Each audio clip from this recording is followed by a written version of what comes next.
Welcome to The Appleseed, the storytelling podcast from BYU Radio, where your family can gather for great stories from great storytellers in every episode.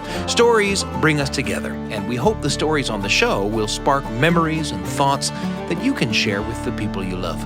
I'm your host, Sam Payne, and today we're bringing you a story from our friend Kim Weitkamp. Sometimes through trial and error, we learn things as children that will lay the foundations of who we become as adults. And in Kim's story, you'll see her learn lessons about making stuff and selling it, and about integrity while you do it.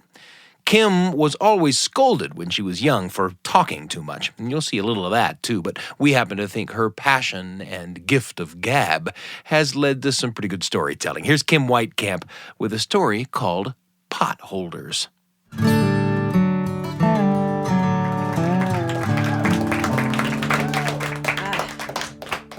My dad grew up on a tobacco farm.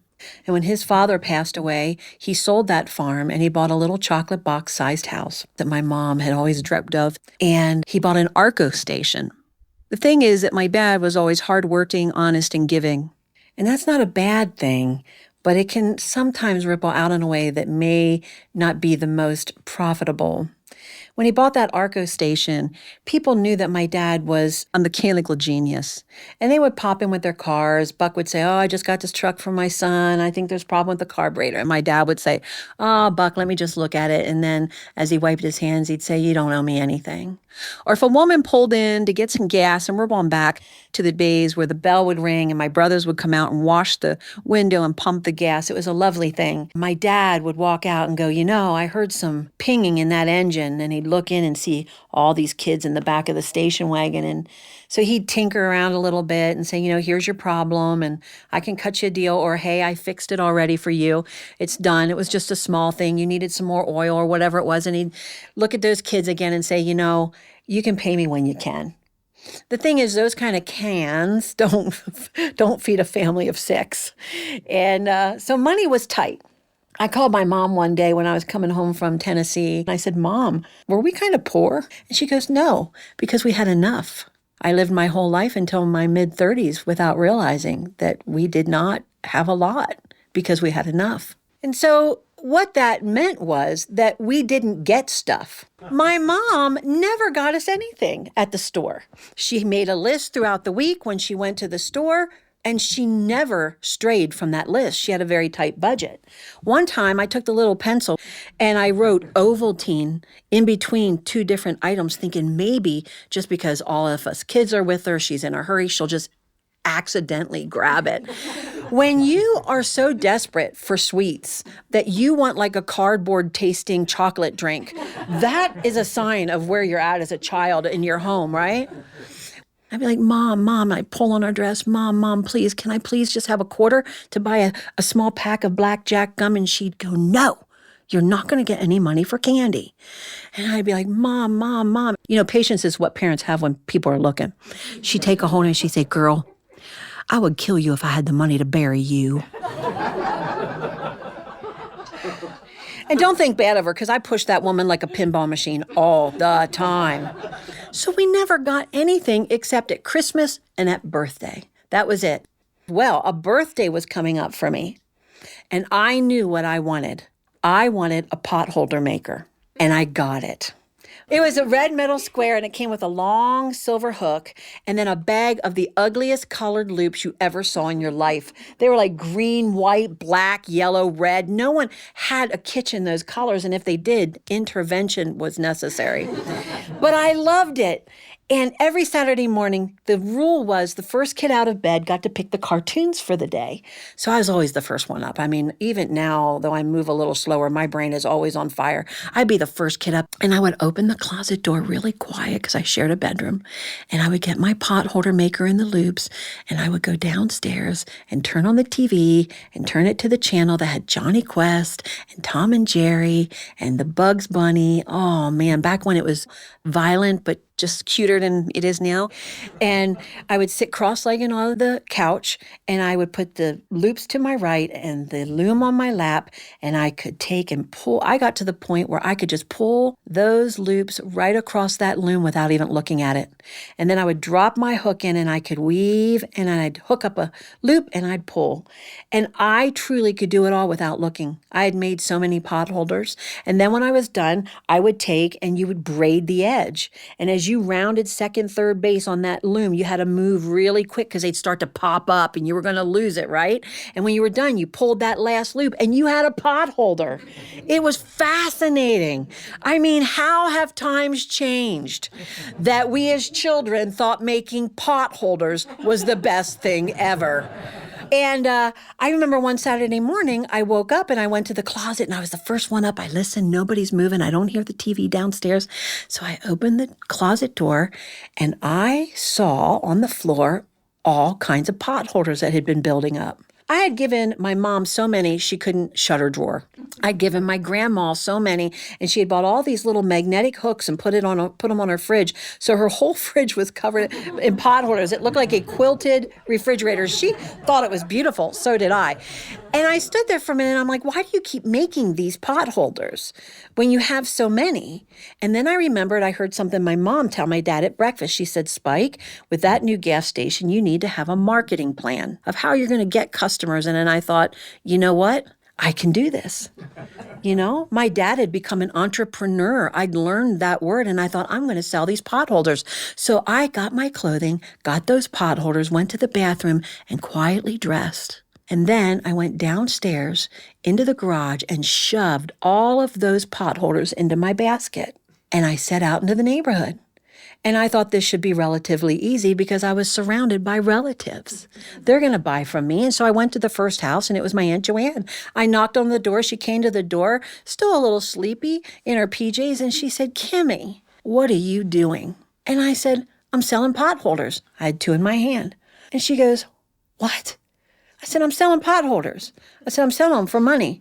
I said, 50 cents a piece. And she goes, why are you selling them? And I said, what do you mean? And she said, what's the money going to go towards? I said, me? And she said, I don't need any, and shut the door.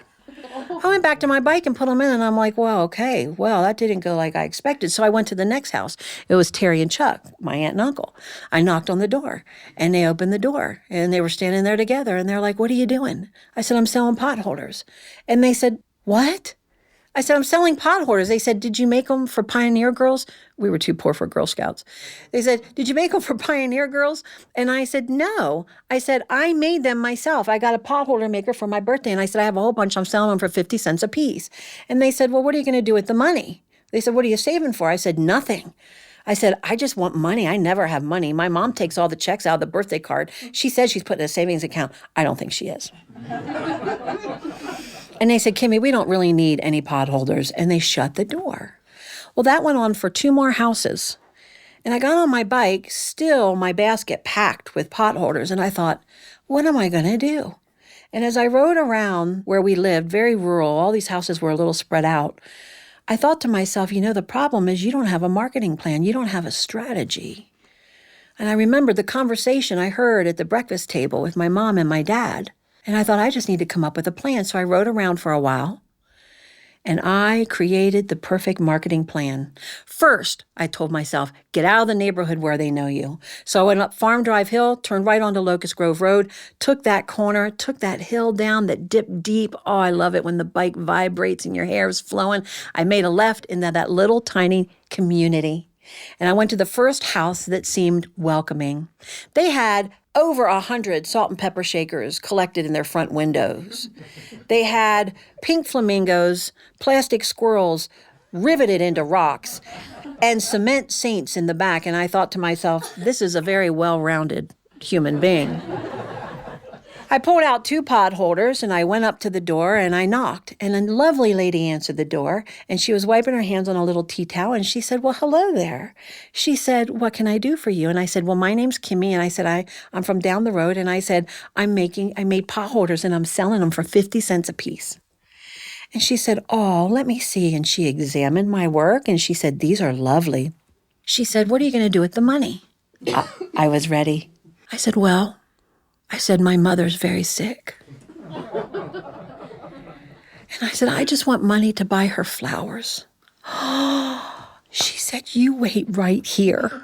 She went into her house, came back with $1.25, a dollar bill and a quarter. She handed it to me and said, you are so sweet. And I said, oh, thank you. She said, I hope your mother feels better soon. I said, oh, so do I. We all do. I went to my basket, twisted that dollar, and put it on the inside weave of that basket and dropped the quarter into the bottom. I went to the next house.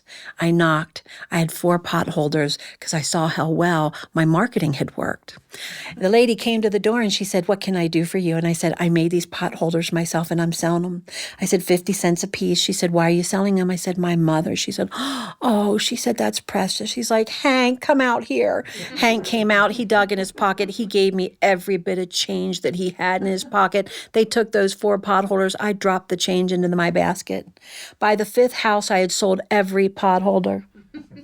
And my mother had an unexplainable rash all over her body. I went home and I parked the bike. I took the money out, shoved it in my jean pockets, took the dollars, hid them up under my shirt, held it tight so they wouldn't fall out. I went through the basement garage door, up the stairs through that room where we always played, through the hall, past the kitchen as fast as I could. Everybody was up and busy and eating. My mom was cooking. I went into the bedroom, shut the door and locked it. My sister was not in there. And I spread that money out before me. I smelled my sweaty coin hands. I had never had so much money in my life. I counted it twice, took all the coins and put them between my mattress and my box spring. And then I took the dollar bills and put them underneath my pillow and tucked the end in so that my sister wouldn't get nosy. I opened the door, went down, and I ate my breakfast. And then I thought, I'm going to take a little time to read. I was feeling pretty leisurely that day. Had a hard day's work that morning. I slid down between the beds. There was a little bookcase, and I pulled out the Brothers Grimm book from Reader's Digest that I love to this day. And I was just reading and minding my business when I heard, Kimberly, come down here. It was my mother. Don't get ahead of me, lady. I went down into the den, the magical place where the paneling in the den matched the paneling on the Oldsmobile station wagon. And what I saw there was very interesting. My mom was not in her rocking chair. She was sitting in my dad's chair. And in the rocking chair and on the couch were some ladies that looked vaguely familiar. And my mother said, Kimmy. I looked at her. I had been staring at the little piles of potholders in these women's laps. She said, these women who go to our church told me that you were up in Locust Grove selling potholders. Is that true? I said, yes, ma'am. She said, well, they told me that you told them that you needed to sell them to get money to buy flowers. Is that true? And I said, yes, ma'am. And then she talked real slow, like I had lost all intelligence. She said, why would you tell them I was sick? Why would you do that? I looked down at my feet and I thought, this answer will determine the rest of my life. And so I leaned upon the wisdom of my father and what he would do when my mom talked to him like that. I looked at her and I said, I don't know.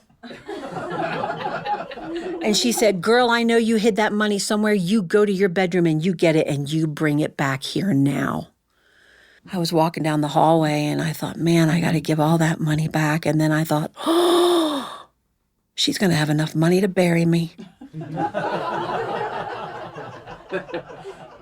I went to my bedroom and put the coinage on top of the bed, pulled out the dollar bills, and I scooped it up into my hands and cradled it. It's very interesting because, not much time had passed before I had just been feeling so high on the fact that I had all that money, and now here I stood, holding it not much later, and it felt very dirty. And that is when I realized what it felt like to be a politician.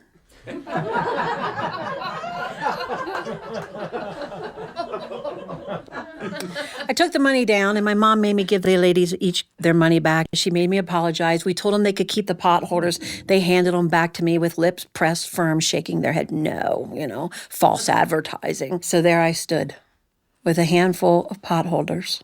And my mom said, "Are there more?" I said, "Yes, ma'am."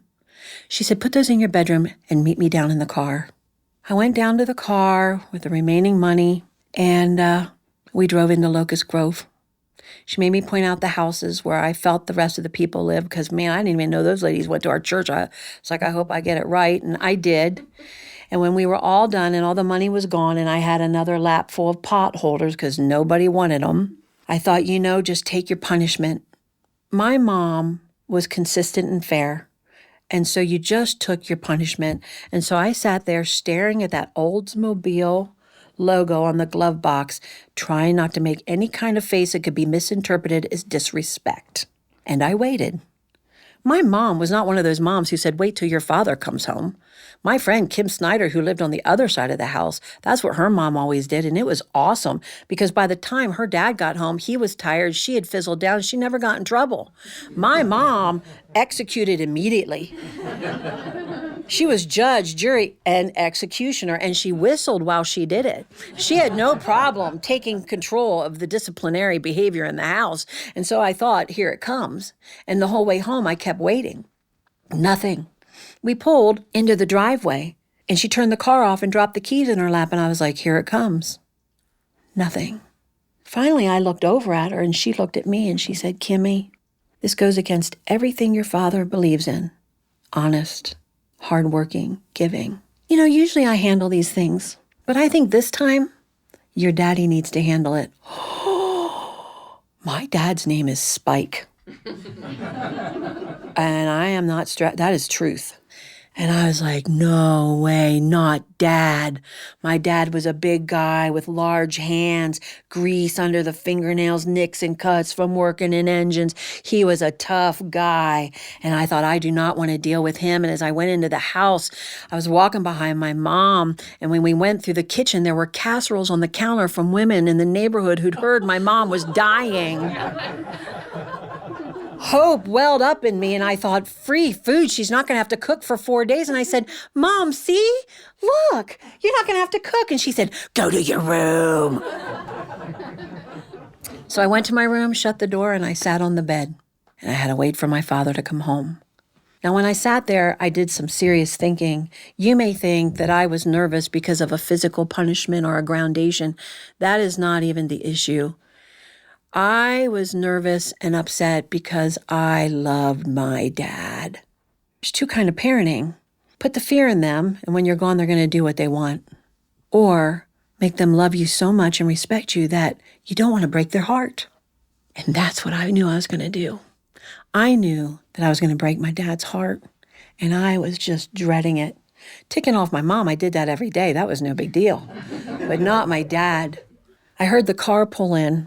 I heard him shut the door to the basement as he walked into the house. I heard low murmuring and mumbling as my mom said, "Do you know what your daughter did today?" And then the handle on the door turned and my dad walked in. I didn't even have to look up. The smell of grease and Old Spice preceded him everywhere he went. I kept my head down as he sat on top of my bed, and I went down at least an inch with the weight of him.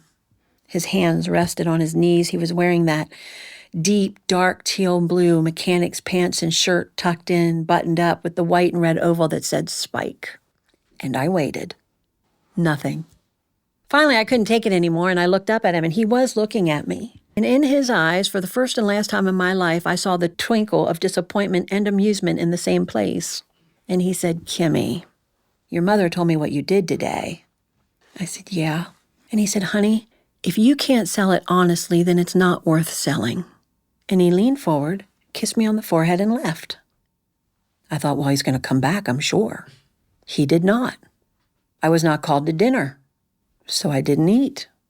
For the next few days, my mom and dad didn't look at me or talk to me. I think they learned that on Wild Kingdom, sponsored by Mutual of Omaha. When one of the herd misbehaves, create a circle and keep them out till they learn their lesson and they can re-entry the herd. I mean, they just wouldn't look at me. They wouldn't talk to. It was the worst thing in the world. I'm a talker. Talk, talk, talk, talk, talk, talk. They wouldn't respond. They wouldn't look at me. Nothing at all. That went on for a week. And then they came back to life and they welcomed me back. And that was my punishment. And did it stick?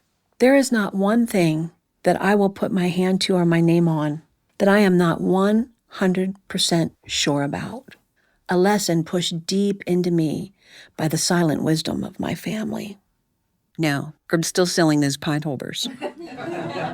I brought some with me. They're $4.50. My dog needs surgery.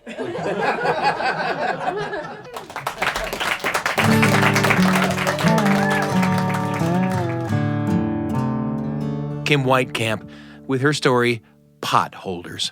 Now, listening to this story reminds me of all the things we used to try and sell in the neighborhood when we were kids. Childhood desires, as it turns out, sometimes get out ahead of childhood resources. And, well, sometimes we wanted more penny candy and bottles of frosty root beer than our meager allowances could accommodate. We were pretty dedicated lemonade stand proprietors on hot summer afternoons, but we tried a lot more than that. We went across the street and asked Luana Smith, everyone in the neighborhood called her Grandma Smith, if we could pick a few of the flowers that so beautifully covered her property, and then we'd try and sell the picked flowers to our neighbors. Once, we found a bunch of interesting-looking rocks and got out our box of magic markers and drew faces on the rocks, and then put a rock in each of the spaces in an empty egg carton, and then we tried to sell the rocks. Once we asked a guy in the neighborhood if we could clean up a bunch of sheets of corrugated metal on his property. We'd do it for free, we said. Our real plan was to take them to the recyclers and get some cash for them. We weren't too discriminating about the types of metal we might take to get recycled. The recycler, as it turns out, was. As you can imagine, there was mixed interest in our money-making ventures. Grandma Smith's flowers didn't sell so well, especially after sitting out in the hot sun for a couple of blocks. And an egg carton full of decorated rocks? Not many bites, as you can imagine. But were we learning things? Like crazy. We learned to work with other people on projects. We had to plan and conference and talk confidently to adults and even do math to figure out things like overhead and profits and losses. And, well, maybe those things don't seem like a big deal now, but it's partly because we taught it to ourselves then. As it turns out, we begin to make our grown-up lives long before we ever get there. Also, it should be said, there was a certain year when my mom got, for her birthday, a rock decorated with a face in magic marker. In fact, she got two, one from me and one from my brother. Well, that's where Kim's story took me. Where did the story take you? And who will you take along?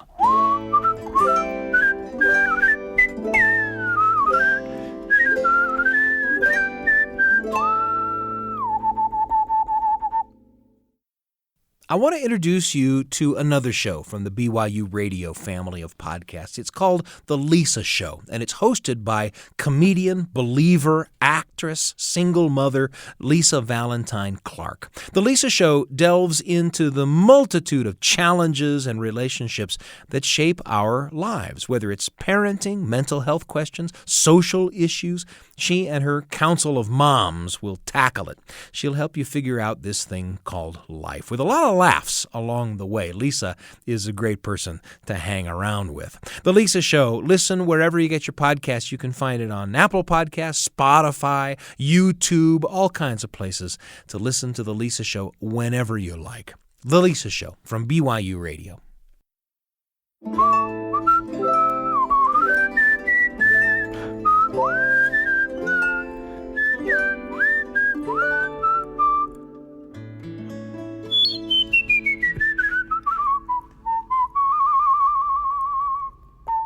It's a pleasure to share with you another great story from another great teller on the Appleseed today.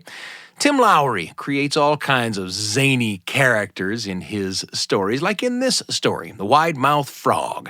It's another tale about learning lessons while you're young that can serve you later on, if you can manage to survive them. This is a story you may know, a lot of people do, and Tim's take on it is a kick. Here's Tim Lowry with The Wide-Mouthed Frog.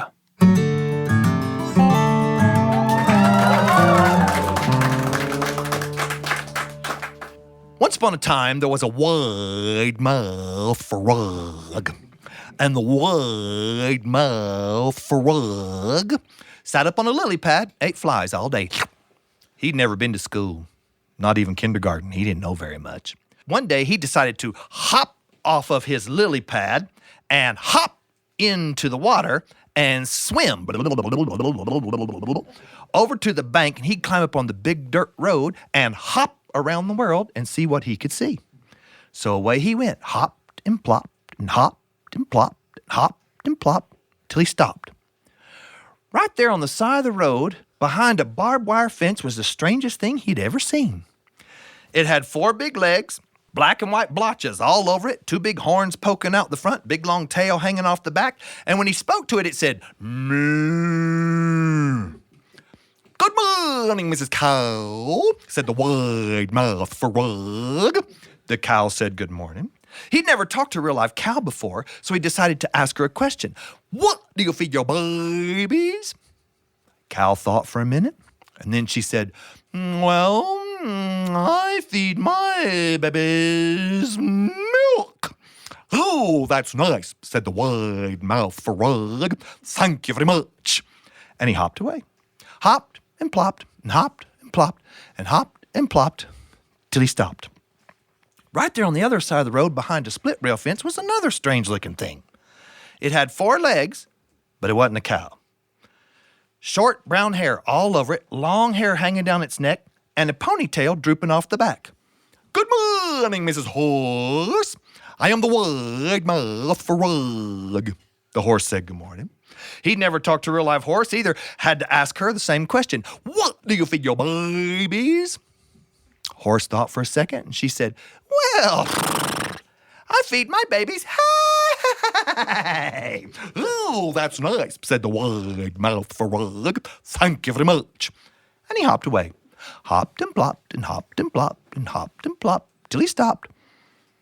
Right there in the middle of the road, there was a bump, with a head and 2 legs sticking out the front of the bump, and a tail and 2 legs sticking out the back of the bump, and it moved very, very slow. "Good morning, Mrs. Turtle. I am the wide-mouthed frog." The turtle said good morning. He'd never stopped long enough to talk to a turtle. Perfect time to ask his question. "What do you feed your babies?" Turtle thought for a minute. Actually, turtles are kind of slow, so she thought for 2 minutes. And finally she said, "Well, I feed my babies worms." Ew. "Oh, that's nice," said the wide-mouthed frog. "Thank you very much." And he hopped away.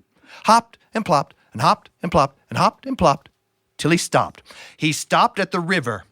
And laying on the riverbank was this big, long, green, humpity-bumpity thing. It had 4 short, stubby legs, a long, pointy tail, and hundreds of snaggle-aggly teeth. "Good morning, Mrs. Alligator. I am the wide-mouthed frog." The alligator said good morning. He'd never stopped to talk to a real-live gator, had to ask his question. "What do you feed your babies?" The alligator smiled a big, toothy grin, and she said, "I feed my babies wide-mouthed frogs." "Oh, that's nice. Thank you very much." And that was the end of that.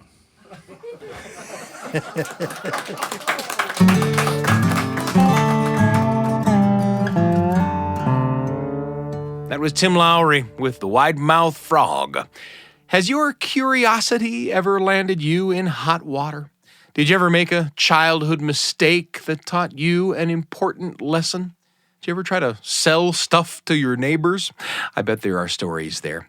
We want to thank Kim Weitkamp and Tim Lowry for sharing with us on the Appleseed today. You've listened to their stories. Now it's time to share some of your own. The Appleseed is produced by me, Sam Payne, Wendy Folsom, and Brian Tanner. Our audio engineers are Ashton Parkinson and DJ Cromarty. The rest of the Appleseed team, Kira Van Dam, Kelly Wermeister, Tristan Schetzel, Kay Hendricks, and Nico Wetzel. Hey, if you like today's podcast, subscribe, rate us, leave us a review, and tell your friends. That's how the podcast grows. We also love to receive emails. Email us at theappleseed@byu.edu. That's theappleseed, all one word, at byu.edu. Your thoughts and comments help us shape the future of the Appleseed. We're pleased and proud to be among the many podcasts produced by the BYUradio family of shows. If you want more great storytelling for the whole family, then search for our companion podcast, Kaboom, where you'll hear original audio adventures for the whole family. You can find any episode of The Appleseed or Kaboom on YouTube, Spotify, Apple Podcasts, on the BYU Radio app, or at byuradio.org. I'm Sam Payne, and we can't wait to be with you again on The Appleseed.